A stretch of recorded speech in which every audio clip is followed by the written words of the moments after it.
Thomas Soto est donc Oui. au pont de l'Alma, à Paris, au bord de la Seine.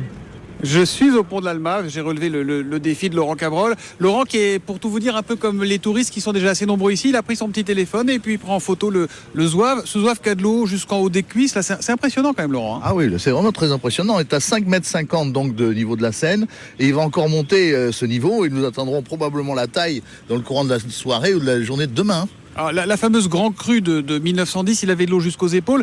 Mais attention, il faut savoir quelque chose, c'est qu'il a été remonté en 74. Oui, en 1974, on a changé de place. Alors ça n'a plus tellement de référence. C'est-à-dire que là maintenant, peut-être pas l'épaule, mais il arrivera au milieu de la poitrine s'il devait arriver à 8,60 m. Ce qui est sûr, c'est que là, il n'y a pas un bateau qui peut passer sous ce pont de l'Alma. Et d'ailleurs, juste en face de nous, il y a les péniches, vous savez, qui sont stationnés, des péniches d'habitation pour certaines, les bateaux-mouches.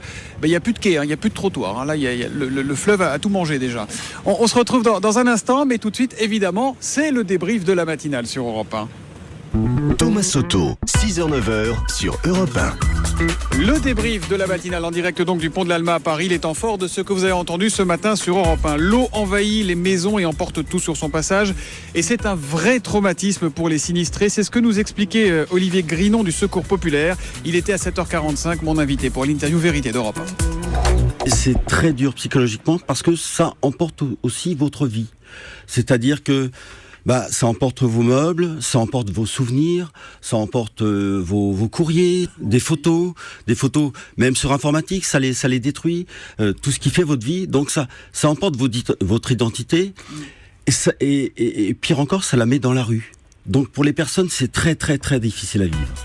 Voilà, le Secours Populaire qui a lancé une grande opération qui s'appelle Urgence Intempéries et Europe 1 a décidé de soutenir activement cette opération. Si vous avez besoin d'aide ou si vous souhaitez venir en aide aux sinistrés, c'est très simple.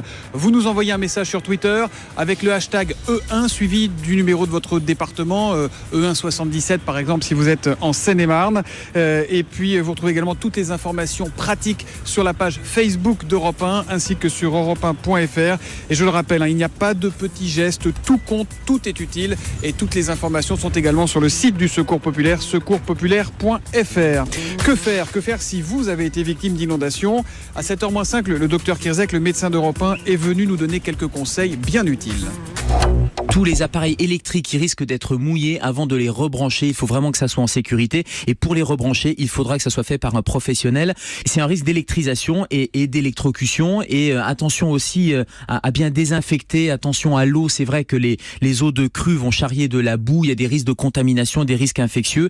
Et j'en profite pour dire que dans ce kit de survie, il faut de l'eau potable et se renseigner auprès de la mairie pour savoir si l'eau du robinet est consommable ou pas.